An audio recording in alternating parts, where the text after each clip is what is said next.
E se eu te contar que uma equipe da Fórmula 1 razoavelmente conhecida que venceu até corrida e venceu também um campeonato lá no Canaan, nos Estados Unidos, pertencia e era administrada por um ex-agente da CIA. E não, você não está em Pequenas Grandes Histórias, mas poderia. Equipes que amamos. Ao longo dessa saga a gente já contou muitas histórias, estão no ar inclusive os episódios sobre a Jordan, a Andrea Moda e a Syntec, e eu venho gradualmente republicando todas, e em janeiro, aproveitando o gancho do lançamento do filme sobre Enzo Ferrari, também colocaremos no ar novamente a tetralogia com 4 episódios, 2 horas e 7 minutos sobre a Ferrari.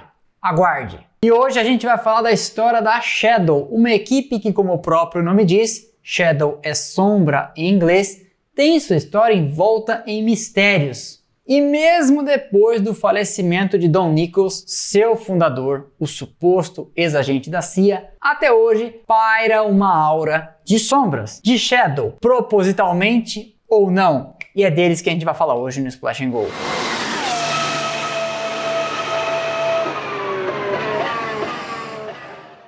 Por quase 12 anos, uma equipe de corridas, indo além da Fórmula 1, como eu comentei no começo, campeã do Canaan, competiu no mais alto nível do automobilismo dos dois lados do Atlântico e pertenceu a um cara com uma história longa e cheia de buracos que pouca gente saberia contar por completo, se é que alguém sabe. Não à toa chamava-se Shadow, sombra em inglês, e tinha até no seu logotipo um símbolo muito sugestivo. O trabalho de ocultar a origem da grana e a trajetória pregressa de Don Nichols, seu fundador, foi tão bem feito que mesmo depois de seu falecimento em 2017, ainda hoje não se sabe muito sobre esse sujeito altão, barbado, fluente em japonês e que era faixa preta de judô. E como toda vez que a gente entra num episódio de equipes que amamos, não tem como começar contando a história da Shadow sem falar então de Don Nichols, seu fundador, e contar um pouco, só um pouco, porque não se sabe muito sobre sua história. Nascido no interior dos Estados Unidos em 1924 no estado do Missouri, ficou órfão cedo em razão de um furacão que acabou vitimando sua mãe e o arremessou no meio de uma floresta. Foi criado então como órfão, abandonou os estudos no ensino médio e alistou-se para as Forças Armadas Americanas durante a Segunda Guerra Mundial. No dia D, saltou de paraquedas sobre os céus da Normandia pela 101ª Divisão Aerotransportada, a 101st Airborne, de que fazia parte a Easy Company, retratada no seriado Band of Brothers. Mais tarde, e ainda parte das Forças Armadas, ele luta na Coreia quando entra então para a inteligência do exército americano. E aqui entra a parte um pouco mais difícil de contar, baseada em coisas que ele deixou escapar, às vezes só sorrindo para o entrevistador, como claro, há de ser a vida de um espião. Pouco se sabe e ele nunca vai preencher no currículo ou na CLT, profissão,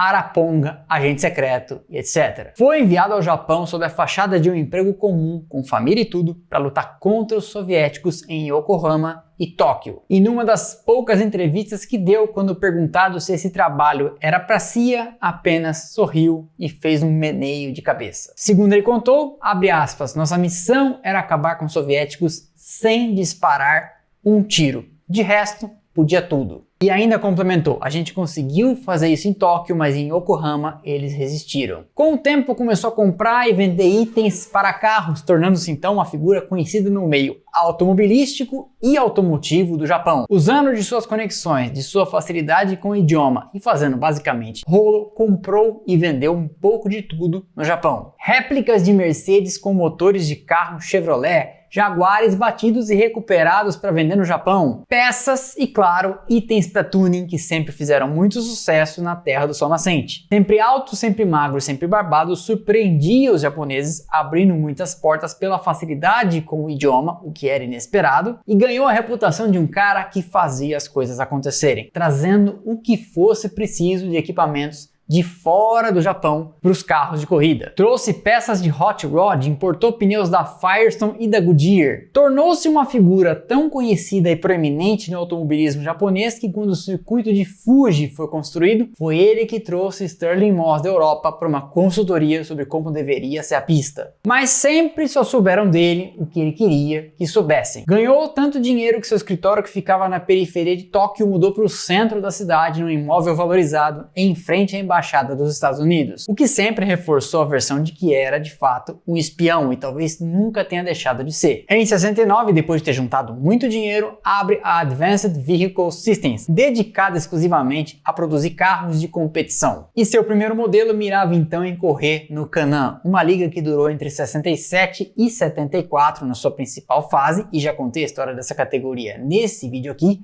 link na descrição. E de cara conquistou o imaginário das pessoas pela aparência extremamente arrojada do projeto, parecendo um misto de nave espacial com veículo de combate. O carro era tão baixo que, como você vê na foto, mal chegava na altura do joelho de uma pessoa de pé. Foi pintado de laranja e ia para a pista com pneus de 10 polegadas na frente e 12 atrás, com 17 de largura. E o designer Trevor Harris espetou na traseira um motor Chevrolet ZL1 427 com 8 cilindros. O modelo MK1 estreou com George Follmer e Vic Elford. Era rápido, mas quebrava demais. A equipe teve mais fracassos do que sucessos no Can-Am, mas culminou com uma vitória no campeonato de 74. Foi o último campeonato efetivamente forte do Can-Am, com a crise do petróleo acertando em cheio as equipes de fábrica e sobrando apenas por lá os competidores privados. Mas ainda assim, o modelo DN4 garantiu primeiro e segundo naquele campeonato. Em paralelo a tudo isso, Don Nichols avisa no final de 72 que inscreverá a Shadow para a Fórmula 1 em 73. Para isso, ele contava com o apoio que tornou-se emblemático da UOP, United Oil Products, uma empresa que desenvolvia tecnologia para a exploração de petróleo. O primeiro carro seria feito por Tony Southgate, que já tinha trabalhado na BRM, onde fez reputação de um designer competente. O modelo ganharia o nome de DN1, as iniciais do dono da equipe, que até não combinavam com seu perfil discreto. E eles viriam para o grid com 2 carros próprios e mais uma equipe cliente comprando do seu chassis, a Embassy Hill de Graham Hill. Ao volante, Jack Oliver, que depois ficaria famoso por ser um dos fundadores da Arrows, calma que a gente já fala dele, e Follmer, que tinha corrido com a Shadow e vencido o campeonato lá no Can-Am. E no primeiro ano eles conseguem até que bons resultados, 2 terceiros lugares, um com Oliver, um com Follmer, que marcaria mais um 6º lugar, dando à equipe um total de 9 pontos, 8ª nos construtores. Para 74, trocam a dupla de pilotos e trazem 2 dos mais promissores do grid, Jean-Pierre Jarier e Peter Revson. Mas aí a tragédia se abate pela primeira vez, porque Revson tem um problema na suspensão,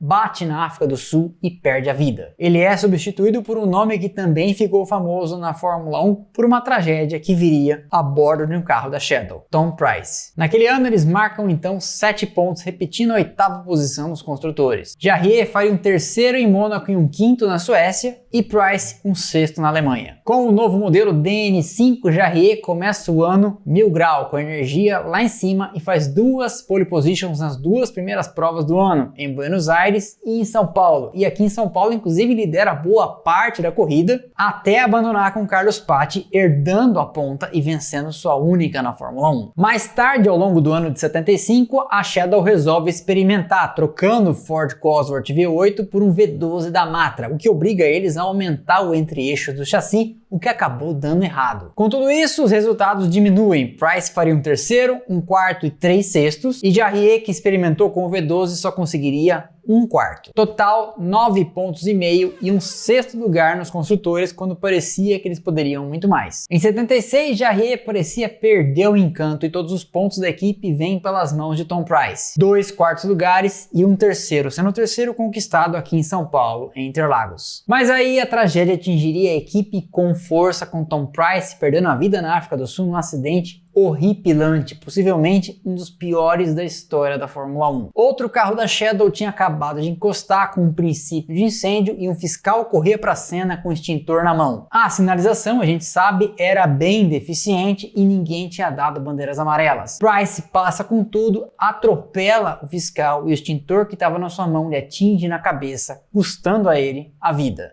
Antes do carro parar, ele atinge ainda Ligier de Jacques Lafitte e o fiscal não foi reconhecido, sendo sua morte decretada por eliminação, já que todos os outros fiscais estavam por lá. Uma tragédia enorme. Price é substituído por uma jovem promessa australiana de nome Alan Jones, que consegue sua primeira vitória numa grande exibição na chuva na Áustria. Primeira vitória dele e única que a Shadow teria na Fórmula 1. Com uma vitória, um terceiro, 2 quartos, um quinto e um sexto, somado a mais um sexto de Renzo Zorzi e outro de outro jovem italiano, Riccardo Patrese, um ano que começou trágico termina animador, com a equipe marcando 23 pontos e indo a um 7º lugar. Mas aí, passado 77, a Shadow entra num declínio que seria definitivo. Alan Jones logo percebe que precisava cantar em outra freguesia e vai trabalhar com Frank Williams e Patrick Head. Àquela altura, é verdade, correr na Williams era uma aposta, mas ele acerta e vence por lá um campeonato em 1980. E foi mais ou menos nessa época que acontece um movimento curioso dentro da equipe, porque a maior parte dos engenheiros e o patrocinador, que não era mais àquela altura a UOP, resolvem tramar nas costas de Don Nichols. O plano era pegar os projetos, o patrocinador e ainda levar Riccardo Patrese embora e fundar uma nova equipe, uma tal de Arrows. Vão embora então Franco D'Ambrosio, dono da grana, o A de Arrows, Alan Rees, um dos R's, Jack Oliver, dono do O, Dave Wass, dono do W e Tony Southgate, dono do S.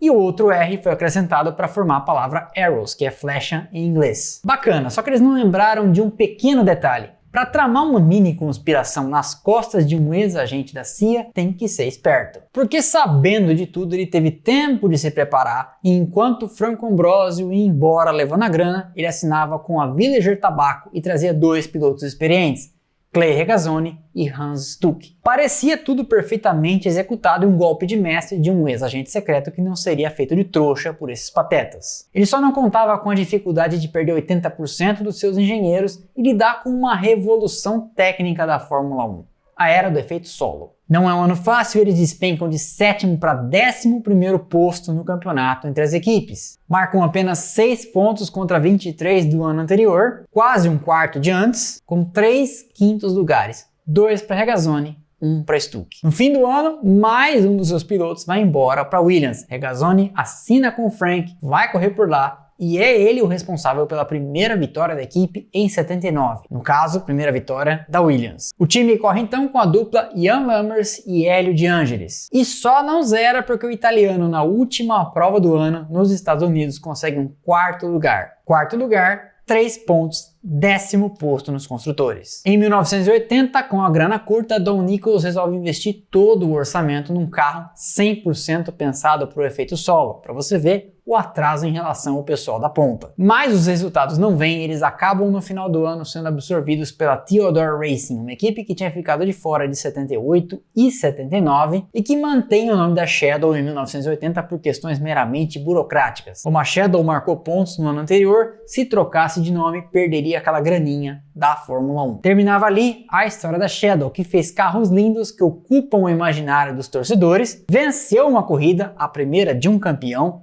Alan Jones, foi campeã também do Can-Am e deixou pelo esporte sua discreta marca. Discreta propositalmente, já que até o leito de morte pouco se soube, ou quase nada, a respeito de seu dono e fundador. Esse foi então mais um episódio do Splash & Go no YouTube, na volta da série Equipes que Amamos. Espero que vocês tenham gostado, deixa o like, é de graça, não custa nada, ajuda demais o canal, quebra essa pra mim, e eu te vejo aqui nos próximos vídeos, lá no Instagram, Twitter, TikTok e Telegram, onde tem bastante conteúdo diário. Se você quiser receber notificação dos nossos vídeos no instante em que eles vão pro ar e assim você não fica de fora de nada, entre nos nossos grupos de notificação no Telegram e do WhatsApp e assim você recebe um push no celular no instante em que eu publico os vídeos. Assim a gente deixa de depender do YouTube lembrar de te lembrar, beleza? Então é isso, pessoal. Valeu e aquele abraço.